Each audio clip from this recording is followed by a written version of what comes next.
तो हमने अभी तक पाया है कि किसान भाई बेकार में 4-4, 5-5 बैग डालता है यूरिया का, डीएपी का।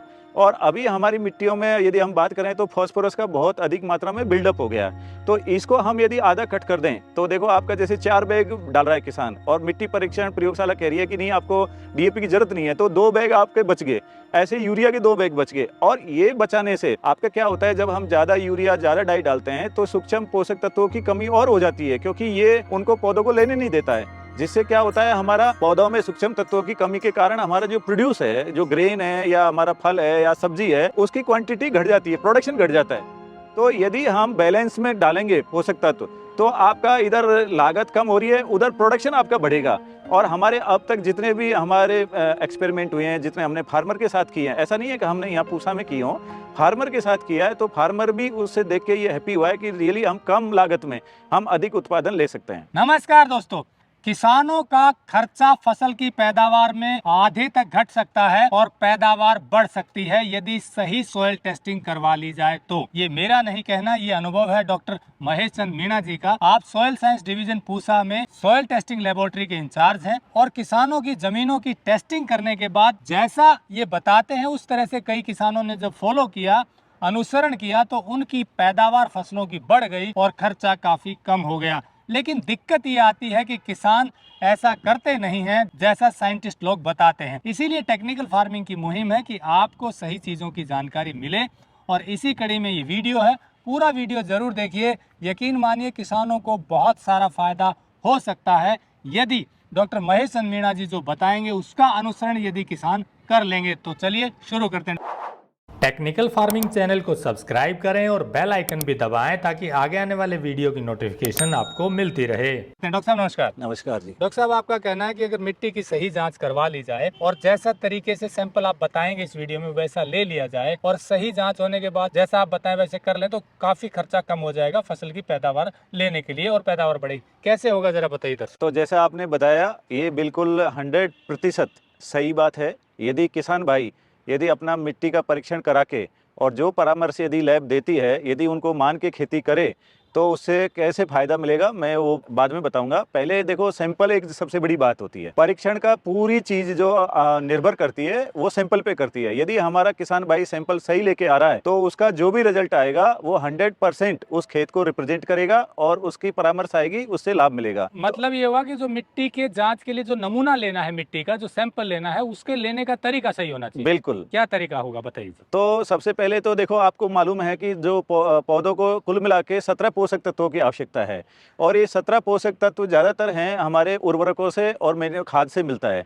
तो इसका जो हमारा लाभ जो मिलता है, क्योंकि हमारा किसान भाई क्या करता है, या तो यूरिया और डीएपी जो डाई बोलते हैं इसी पे आधारित खेती करता है, जिससे हमें कुल मिला के 2 ही पोषक तत्व मिल रहे हैं।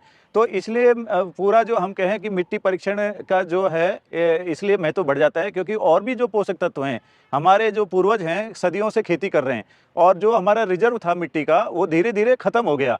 तो अब इसमें कुल मिला के यदि हम बात करें तो सूक्ष्म तत्वों की बहुत ज़्यादा कमी आ गई है। जैसे हमारा जिंक है जिसको हम जस्ता बोलते हैं, बोरोन है, ये कॉमन सूक्ष्म तत्व हैं। बाकी देखो आपका नाइट्रोजन है, फास्फोरस है, पोटास है, सल्फर है, इसकी भी कमी पाई जाती है। तो इसको जो हम टेस्ट करते हैं तो उसके लिए जो कहते हैं ना ट्रू, जो आपके खेत को रिप्रेजेंट करे, ऐसा हमें एक नमूना चाहिए। तो उसके लिए हमें क्या करना है, सबसे पहले हमें 3 चीज देखना है, क्योंकि किसान भाई के पास के खेत का आकार बड़ा भी हो सकता है, छोटा भी हो सकता है। तो कितने एरिया से एक सैंपल लें, उसमें सबसे पहले हमें 3 बात आंकनी है। एक मिट्टी का कलर, कि जितना एक सैंपल लिया जा रहा है वो पूरा एरिया एक जैसा मिट्टी का कलर होना चाहिए। दूसरा उसका कणाकार, जैसे कहीं रेतीला है, कहीं मतलब दोमट है या कहीं चिकना है, तो इसको भी एक सैंपल में इंक्लूड नहीं करना चाहिए। यदि हमारा आधा खेत चिकना है और आधा हमारा रेतीला है तो दोनों को अलग अलग करना है। तीसरा है स्लोप, ढलान। यदि खेत में आपका ज्यादा ढलान है तो उसको भी हमें स्मॉल टुकड़ों में बांटना है। तो और यदि ये तीनों एक जैसा है तो मैक्सिमम हम कहते हैं आधा हेक्टर से हम एक सैंपल ले सकते हैं। तो सैंपल लेने का सबसे सही तरीका यह है, एक तो हमारा बॉर्डर है खेत का, जो उससे 2-2 मीटर छोड़े। किसान भाई क्या करता है, अभी तक चारों कॉर्नर से मिट्टी उठाता है और बीच में से उठाता है, तो ये एकदम गलत है। क्योंकि किसान भाई अपना देखते हैं अक्सर, यदि बॉर्डर पे आप वो देखें तो सबसे बढ़िया खेती बॉर्डर पे ही होती है। उसका कारण ये है कि जब हम जुताई करते हैं तो जितना फसल का अवशेष है, जो हमारा खरपतवार है, ये टीले जब हम करते हैं, जुताई करते हैं, तो सारा खेत का इकट्ठा होकर बॉर्डर के पास इकट्ठा होता है और वो एक बहुत रिच कार्बन की मात्रा देता है और उससे पोषक तत्वों की मात्रा बढ़ती है। तो ज्यादातर किसान ये शिकायत करते हैं कि लैब का सब परीक्षण बता रहा है कि हमारी मिट्टी सामान्य है और अच्छी उर्वरकता है, लेकिन खेत में पैदावार नहीं होती। उसका मेन कारण यही है कि उसने सैंपल गलत उठाया, चारों कॉर्नर से उठाया। वो नहीं करना है। हमको क्या करना है, पहले खेत को 2 मीटर से चारों तरफ से छोड़ना है, फिर बीच में यदि कोई खाद, ट्यूबवेल या बिल्डिंग है उससे भी हमें 2 मीटर छोड़ना है। यदि कोई पेड़ है तो पेड़ की कैनोपी से हमें 2 मीटर छोड़ना है और जितना ओपन एरिया बच गया उसमें से 10 से 15 जगह से मिट्टी उठाना है। अब दूसरा क्वेश्चन आता है कि साहब मिट्टी कितनी गहराई से उठाएं। तो देखो, हम फसलों को 2 भाग में बांटते हैं। एक होता है अपनी सीजनल फसल, जो मौसमी फसलें बोलते हैं, जो एक सीजन में खत्म हो जाती है। तो इनके लिए हमारे को 6 इंच का सैंपल चाहिए। अब इसमें भी एक किसान गलती कर देता है कि जैसे ही आपने 0 से 15 या 6 इंच बोला, किसान गड्ढा खोद देता है 6 सेंटीमीटर का और वहां से मिट्टी उठाता है। तो ये गलत है। उसको क्या करना है, खाली ल्यूज मटेरियल जो मतलब घास पत्ती ऐसा है उसी को हटाना है, मिट्टी नहीं हटाना। और ऊपर से लेके, और जैसे मान लो ये सतह है 6 इंच की, तो ऊपर से यहाँ तक ये पूरा मिट्टी आना चाहिए। तो सबसे बढ़िया तरीका है, जैसे मान लो आपके पास जैसे कोई जंग रहित जिसमें आपका रस्ट नहीं लगा हो, ऐसा कोई भी पाइप आप ले सकते हैं, प्लास्टिक पाइप ले सकते हैं, उस पर आप निशान मान के और उसको मिट्टी में आप 6 इंच गहरी की, और उसके अंदर जो मिट्टी आ रहा है वो एक कॉलम एकदम बढ़िया है, उसको आप एक अलग इकट्ठा कर लीजिए। तो ऐसे 10-15 जगह से, जिससे पूरा आपका जो सैंपल यूनिट आपने बनाया 3 कारक के आधार पे, उसमें से 15 से 20 जगह उठा के आपको, हमें जितना मिट्टी इकट्ठा हुआ उसको अच्छे से मिला लेना है और मिला के उसमें से हमें 300 से 500 ग्राम मिट्टी लैब को चाहिए होती है। अब उसमें जब ये ध्यान रखें किसान भाई कि ऐसा नहीं कि भाई ओनली 300 से 500 ग्राम ही मिट्टी उठाएं, भाई 10 से 15 जगह से उठाओ, वो 1 किलो हो सकती है, 2 किलो हो सकती है, उसको मिला के और उसके फिर जैसे सर्किल में करके हम क्वार्टर करते हैं, 4 भाग बनाते हैं। तो इसमें आमने सामने का लो, आमने सामने का छोड़ दो। तो एक आमने सामने का ले लिया, एक छोड़ दिया। तो ये जब तक करते हैं जब तक आपके पास 300 ग्राम मिट्टी रहती है। इसके साथ किसान भाई को जो ये सैंपल के साथ जो इन्फॉर्मेशन देनी है, जो सूचना देनी है प्रयोगशाला को, उसमें सबसे बढ़िया बात तो ये देनी है कि उनका नंबर, जो खसरा नंबर हो, खेत नंबर हो, जो भी नाम से वो जानते हो, फिर डेट ऑफ सैंपलिंग देना है किस, और अभी तक जो एक ब्रीफ हिस्ट्री, जैसे पिछले 3-4 साल में उसने क्या क्या खाद डाला, क्या क्या फसल लिया और उसको क्या फायदा हुआ, नुकसान हुआ, या क्या किस तरह की समस्या से वो जूझ रहा है, ये यदि लेगा तो लैब को एक आइडिया आएगा कि क्या समस्या आ रहा है। और दूसरा, रिपोर्ट आने के बाद, परामर्श आने के बाद, वो कौन कौन सी फसल लेना चाहता है, क्योंकि प्रयोगशाला उसी की परामर्श जिससे करे। अब इससे क्या होता है, जब हम परीक्षण करते हैं, रिजल्ट आते हैं, तो हमने अभी तक पाया है कि किसान भाई बेकार में 4-4, 5-5 बैग डालता है यूरिया का, डीएपी का। और अभी हमारी मिट्टियों में यदि हम बात करें तो फास्फोरस का बहुत अधिक मात्रा में बिल्डअप हो गया है। तो इसको हम यदि आधा कट कर दें तो देखो, आपका जैसे 4 बैग डाल रहा है किसान और मिट्टी परीक्षण प्रयोगशाला कह रही है कि नहीं, आपको डीएपी की जरूरत नहीं है, तो 2 बैग आपके बच गए। ऐसे यूरिया के 2 बैग बच गए। और ये बचाने से आपका क्या होता है, जब हम ज्यादा यूरिया, ज्यादा डाई डालते हैं तो सूक्ष्म पोषक तत्वों की कमी और हो जाती है, क्योंकि ये उनको पौधों को लेने नहीं देता है। जिससे क्या होता है, हमारा पौधों में सूक्ष्म तत्वों की कमी के कारण हमारा जो प्रोड्यूस है, जो ग्रेन है या हमारा फल है या सब्जी है, उसकी क्वांटिटी घट जाती है, प्रोडक्शन घट जाता है। तो यदि हम बैलेंस में डालेंगे पोषक तत्व, तो आपका इधर लागत कम हो रही है, उधर प्रोडक्शन आपका बढ़ेगा। और हमारे अब तक जितने भी हमारे एक्सपेरिमेंट हुए हैं, जितने हमने फार्मर के साथ किए हैं, ऐसा नहीं है कि हमने यहाँ पूसा में किए हों, फार्मर के साथ किया है, तो फार्मर भी उससे देख के ये हैप्पी हुआ है कि रियली हम कम लागत में हम अधिक उत्पादन ले सकते हैं। तो ये डॉक्टर साहब आपने बताया कि जो सैंपल लेने का तरीका, इसमें जो अगर फॉलो करेंगे सही तरीके से तो एक सही नमूना निकल कर आएगा। एक बार वो 6 इंच वाला पार्ट एक बार फिर से बताएं कि 6 इंच कैसे लेनी है। जैसे मैं बता रहा हूँ कि जैसे आपका ये सरफेस है, अब सरफेस पे जो ल्यूज मटेरियल है, खाली जैसे पत्ती है, घास है, ये हटाना है, मिट्टी नहीं हटाना। किसान भाई क्या करता है, यहाँ से मिट्टी को भी हटाता है। अब सपोज ये कर दिया, अब इससे आपको क्या ना, जैसे आपके पास पाइप है या खुरपी है या कस्सी है, जिससे भी, तो आप इसे क्या करेंगे, यदि खुरपी है तो पहले 6 इंच का वी आकार का गड्ढा बना लो। यदि खुरपी फावड़ा है, तो पाइप है तो कोई बात नहीं, जैसे ये पाइप है, इसमें 6 इंच का आपने यहाँ निशान मार दिया और इसको सीधा इंसर्ट करना है। अब जब मिट्टी में आप घुसाओगे, जब ये यहाँ तक 6 हो गया, अब इसके अंदर में मिट्टी आ गई, इसको बाहर लोगे, मिट्टी आ जाएगी, उस मिट्टी को इकट्ठा कर लो, तो वो एक एग्जैक्ट करेक्ट कॉलम आ गया, उसमें कोई एरर नहीं होता है। कई बार किसान भाई जब वी आकार में बना के जब करते हैं, यहाँ से स्लाइस उतारना है 2 सेंटीमीटर का, और वो यूनिफॉर्म होनी चाहिए ऊपर से लेके नीचे तक। कई बार किसान क्या करता है, ऊपर की मिट्टी ज़्यादा, नीचे की कम आ गई, तो ये भी सिंपल में एरर आ जाता है। तो आप 2 से या 3 सेंटीमीटर की जो भी स्लाइस ले रहे हो वो यूनिफॉर्म आती है। एक और है, जो डेप्थ की बात करें हम, जैसे किसी किसान भाई का पेरेनियल क्रॉप का यदि पर्पज है, जैसे हॉर्टिकल्चर है, बाग लगाना है, तो इन चीज में ये 6 इंच का सैंपल नहीं चलेगा, उसमें आपको प्रोफाइल सैंपल चाहिए। अब देखो वो 1-1 मीटर के गड्ढे बनाने हैं, अब 1-1 मीटर के आपको 15 से 20 गड्ढे बनाने की जरूरत नहीं है, रिप्रेजेंटेटिव 4 या 5 गड्ढे बनाओ और वो मैन्युअली बनाओ। कभी अभी आजकल देखो आपका मैकेनाइजेशन का टाइम है, लोगों के पास ड्रिल मशीन है, तो ऐसा नहीं कि 1 मीटर का ड्रिल कर दिया फिर सैंपल उठाया, ऐसा नहीं, मैन्युअली गड्ढा खोदो। उससे एक चीज होता है, कई बार जैसे हम अपने वेस्टर्न यूपी की बात करें तो 40 से 45 सेंटीमीटर पे जाके एक हार्ड लेयर आती है। अब वो जब आप मैन्युअली खोदते तो लेबर को पता लगता है कि यहाँ पे जाके ये थोड़ा सख्त खुदा, मतलब खुदने में एनर्जी की रिक्वायरमेंट ज्यादा रही। वो सब चीजें अपन को आइडेंटिफाई करनी है, जिससे क्या होता है पौधा जब आप लगाओगे तो उसका बढ़वार आपकी रुकेगी नहीं। अदरवाइज क्या होगा, 2 साल के बाद आपका पौधा की बढ़वार है जो रुक जाएगी, और उसका सबसे बढ़िया ये है वो हार्ड पान के कारण होता है। इसलिए 1 मीटर का गड्ढा खोदना है, फिर उसके 3 पार्ट बनाने हैं, एक 0 से 30, 30 से 60 और 60 से 90। तो जैसे 4 गड्ढे बनाए तो चारों का 0 से 30 वाला मिट्टी एक जगह ले लो, 30 से 60 वाला एक जगह ले लो, 60 से 90 वाला एक जगह। तो ऐसे करके 3 सैंपल बनेगा हमारा। जैसे फलों वाली खेती के लिए या मेडिसिनल प्लांट के लिए जो मतलब सालों साल चलते हैं, उनके लिए हमें 3 डेप्थ का और 3 सैंपल बनेगा। उसका नंबर दे दो आप, 1 2 3, या टॉप कह दो, बॉटम कह दो और मिडिल कह दो, कुछ भी नंबर दो, लेकिन आइडेंटिफाई होना चाहिए कि ये मेरा सैंपल ऊपर का है, ये मेरा बीच का है, ये मेरा नीचे का है। तो ऐसे करके डेप को हम 2 तरह से डिवाइड करते हैं। तो ये तो हो गई कि नमूना सही हो गया। अब ये भी जरूरी है कि उसकी टेस्टिंग भी सही लैब में होनी चाहिए, क्योंकि कई बार जो रिजल्ट आते हैं वो भी वेरी करते हैं, सही टेस्टिंग नहीं होती तो। बिल्कुल, देखो ये तो 100% सत्य है, क्योंकि पहला अपना जब यदि नमूना सही हो गया, अब उसका टेस्टिंग की बात आती है।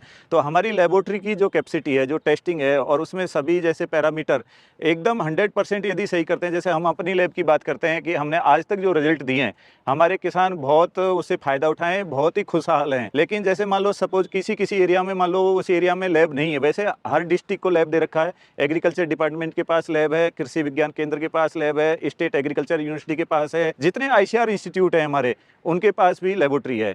सपोज किसान के पास ये सब चीजें नहीं है, कोई रिमोट एरिया है जहाँ नहीं है, तो हमारे डिवीजन में जो आप देख रहे हो मृदा विज्ञान और कृषि रसायन विज्ञान संभाग है, इसने एक छोटा मिनी लैब जिसको हम बोलते हैं वो डेवलप किया है। और उसमें कुल मिला के जितने पोषक तत्व हमारे इसमें मेंशन किए हुए हैं सॉइल हेल्थ कार्ड में 14, और जो 12 तो आपके कारक हैं और 2 आपके जैसे जिप्सम रिक्वायरमेंट है, लाइम रिक्वायरमेंट है। कहीं जैसे एसिड सॉइल्स है तो उसका चूने की मात्रा कितना डालें वो टेस्ट भी उससे कर सकते हो। जहाँ एल्कली क्षारीय मृदा है वहाँ पे कितना आपको जिप्सम की मात्रा है वो भी टेस्ट वो मीटर करता है। तो ये जो मीटर है, इसमें साइंटिस्ट ने जो रिसर्च करके ये पाया, जितना आप 1 करोड़ की लैब एस्टेब्लिश करते हो, वो सब 1 लाख की जो आपकी ये मिनी लैब है, जिसको हम पूसा एसटीएफआर मीटर कहते हैं, इससे आप पूरा टेस्ट करके वही रिपोर्ट आप जनरेट कर सकते हो जो आपकी स्टैटिक लैब देती है।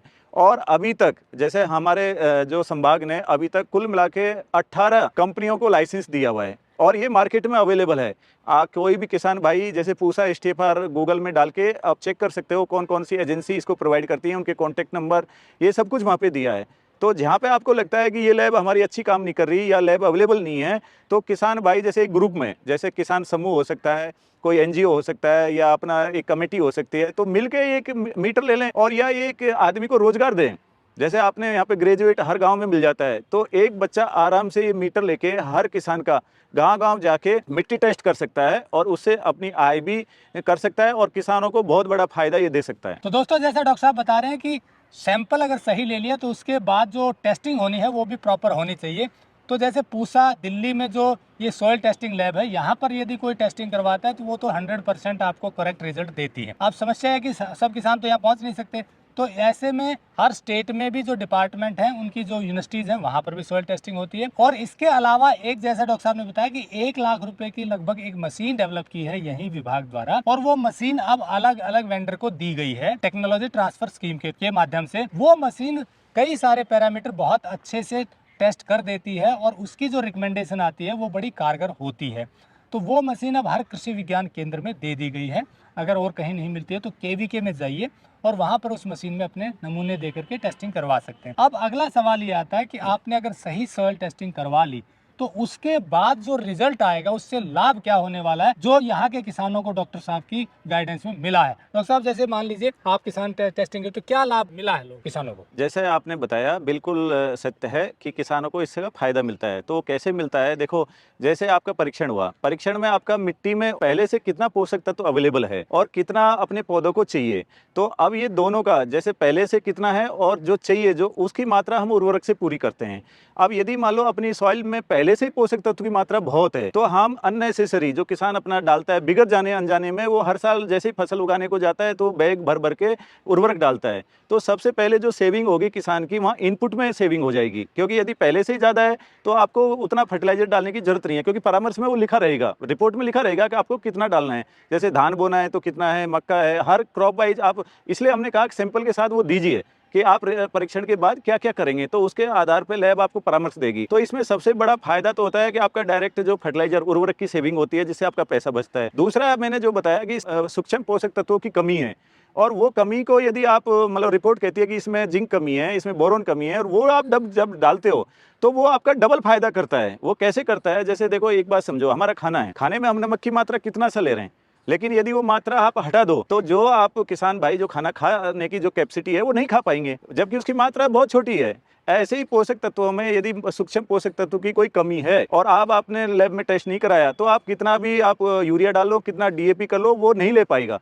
लेकिन जिस दिन जो कमी को पूरा कर दिए तो इसकी दक्षता, जिसको हम कहते हैं यूज एफिशिएंसी, वो भी बढ़ जाएगी, और वो बढ़ेगा तो आपका प्रोडक्शन, पौधे की जो ग्रोथ है और उसकी जो पैदावार है, वो हमने कई बार तो पाया है कि 20 से 25% वो वृद्धि हो जाता है प्रोडक्शन में। एक चीज और मैं आपको बताना चाहता हूँ, सब्जियों में जो किसान भाई का एक कॉमन समस्या होता है कि साहब फूल बना और सूख गया या गिर गया।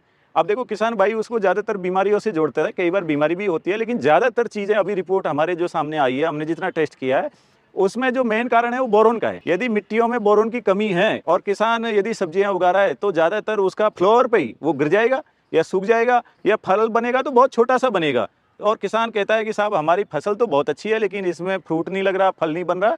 ये सब कुछ देखो बोरोन का रोल है, जबकि बोरोन को बहुत सारे किसान बोरेक्स के नाम से बाजार में मिलता है, ये इसका जो फर्टिलाइजर है उसका नाम बोरेक्स है, वो नहीं जानते कि वो है और वो डालना है। तो इसलिए यदि हम इसका महत्व की बात करें तो परीक्षण के बाद जो प्रयोगशाला कह रही है, जो परामर्श दे रही है, तो एक तो सेविंग हो गया। कई बार हमको दूसरा फर्टिलाइजर डालता है तो किसान कहता है नहीं साहब इससे कॉस्ट बढ़ गया। नहीं, जितना कॉस्ट आप डाल रहे हो उससे 3 गुना आपका प्रोडक्शन बढ़ेगा। जैसे बोरेक्स डालने से जो कॉस्ट बढ़ा, वो कॉस्ट नहीं बढ़ा, क्योंकि डीएपी ने ऑलरेडी आपका कम कर दिया, लेकिन इससे बनने से प्रोडक्शन बढ़ रहा है जो पहले कमी के कारण। तो मैंने जैसे एग्जांपल देके आपको बनाया कि आप नहीं खा सकते तो पौधे कैसे ले सकते हैं। ये एक चीज और आपने बीच में कही कि यूरिया डीएपी एक्सेसिव मात्रा में डालेंगे तो दूसरे न्यूट्रिएंट्स, माइक्रो न्यूट्रिएंट्स को लेने नहीं देते हैं पौधे को, ये क्या समस्या है? ये समस्या जैसे आप यदि हम जिंक की बात करें, जैसे जिंक और फास्फोरस का मिट्टी में जब रहता है तो एंटागोनिस्टिक इफेक्ट होता है।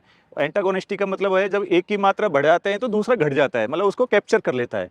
तो जब फास्फोरस हमारा जो बढ़ता है तो फास्फोरस क्या करता है, आपके जिंक को पकड़ लेता है और पकड़ के वो उसको कॉम्प्लेक्स बना देता है, जिसको जिंक फॉस्फेट में वो बदल जाता है। और ये क्या होता है, फिर पौधा नहीं ले पाता। आपने तो डाला लेकिन वो क्या है ना, कम मात्रा में रहा, और फास्फोरस ज्यादा डाल दिया अधिक मात्रा में, तो फास्फोरस उस सबको कैप्चर करके मिट्टी में बैठ जाएगा और उसको पौधे को नहीं लेने देगा। तो किसान के साथ ये भी एक समस्या है ज़्यादा डीएपी डालने से। ऐसे ही आपके जैसे दूसरा है आयरन है, आपका कॉपर मैग्नीज है। अभी कॉपर मैग्नीज की उतना प्रॉब्लम नहीं है, मेनली ये जिंक और आयरन, इस दोनों की अवेलेबिलिटी को कम कर देता है फास्फोरस ज़्यादा डालने से। अगर बैलेंस्ड मात्रा में डालेंगे जितना जरूरी है तो फिर माइक्रो न्यूट्रिएंट्स भी पौधा ले पाएगा। बिल्कुल, तो क्योंकि अधिकता है ना जो फास्फोरस की, ये एकदम अभी जैसे मान लो ज़्यादातर रिपोर्ट यदि आप देखोगे हमारे यहाँ, तो हरियाणा है, पंजाब है, वेस्टर्न यूपी है, तो किसान यहाँ डीएपी की मात्रा हर साल बढ़ाता जा रहा है। और डीएपी की मात्रा बढ़ने से क्या है कि जैसे मान लो अपन जितना डालते हैं इसमें से 15 से 20% ही क्रॉप लेती है, जो रिमेनिंग बचा वो मिट्टी में ही रहता है।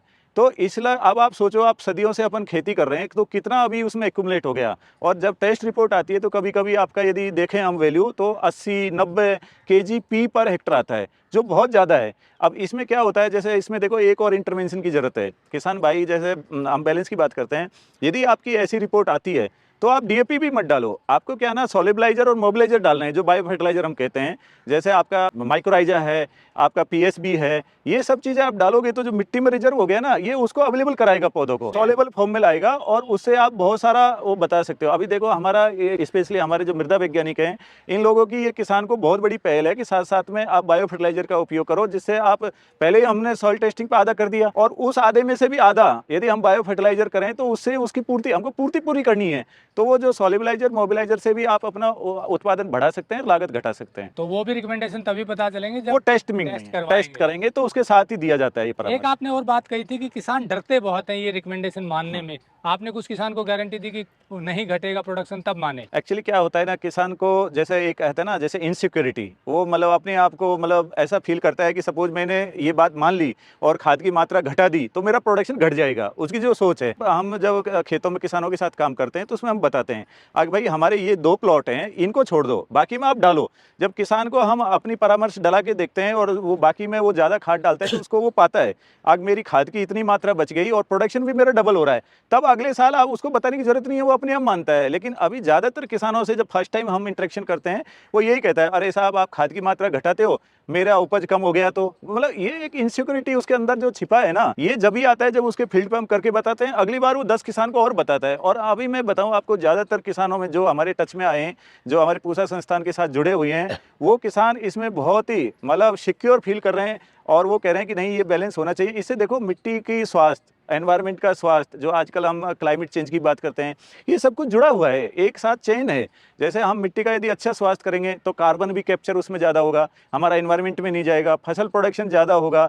तो एक कहते हैं ना हम, एक स्वस्थ मतलब धरा और खेत हरा, ये तो हमारे प्रधानमंत्री जी का नारा ही है, लेकिन इसके साथ साथ वातावरण भी हमारा शुद्ध होता है, पॉल्यूशन फ्री होता है। क्योंकि ये जितनी गैसें हैं, ज़्यादातर हमारा फर्टिलाइजर एक्सेस डालने से नाइट्रस ऑक्साइड वगैरह का, कार्बन डाइऑक्साइड की ये मात्रा ज़्यादा हमारे एनवायरनमेंट में बढ़ती जा रही है। तो दोस्तों, जैसा डॉक्टर साहब ने बताया कि कई किसान यहाँ से मिट्टी का परीक्षण करवाने आए, लेकिन जब इन्होंने कहा कि आपकी मिट्टी में खाद की ज़रूरत इतनी नहीं है, तो वो डर रहे थे कि भाई हम कम फर्टिलाइजर डालेंगे, प्रोडक्शन घट जाए। तो डॉक्टर साहब ने उनको गारंटी दी कि आप हमारे बताए अनुसार डालिए, आपकी जितनी लॉस होगी हम भरेंगे। ये विश्वास दिलाने के बाद उन्होंने वैसा किया और आश्चर्यजनक बात यह है कि उनकी प्रोडक्शन बढ़ गई, खाद की पैदावार घट गई, और जैसा डॉक्टर साहब बता रहे हैं उसके बाद तो कहने की ज़रूरत ही नहीं पड़ी।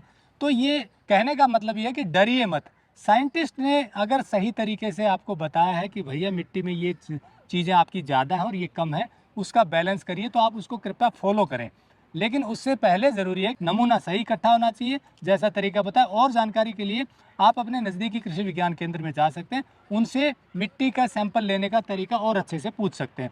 दूसरा, फिर उसके पास वो नमूना लेकर के आप जो तरीके बताए क्या क्या लिखना है वो सब लिख करके ले आइए, नमूने का परीक्षण कराइए मिट्टी का, और जो रिकमेंडेशन देते हैं वैसा फॉलो करेंगे तो निस्संदेह है आपकी पैदावार फसलों की बढ़ेगी और खर्चा घटेगा। अब इसमें एक चीज़ और रह जाती है कि मिट्टी की जांच तो हो गई, पानी की जांच कितनी जरूरी है? डॉक्टर साहब, पानी की भी जांच जरूरी है? बिल्कुल सर। क्यों जरूरी है और क्या कैसे जांच करवाएं, जी बताइए। देखो, आपने अभी जैसे बहुत सारा एरिया में किसान भाई की शिकायत है कि साहब हमारा पहले जब ऊपर पानी का लेवल था तो मीठे पानी थे और उससे अच्छी पैदावार होती, लेकिन अब जैसे जैसे पानी का लेवल नीचे जाता जा रहा है, किसान भाइयों का बोर वेल का डेप्थ भी नीचे जा रहा है।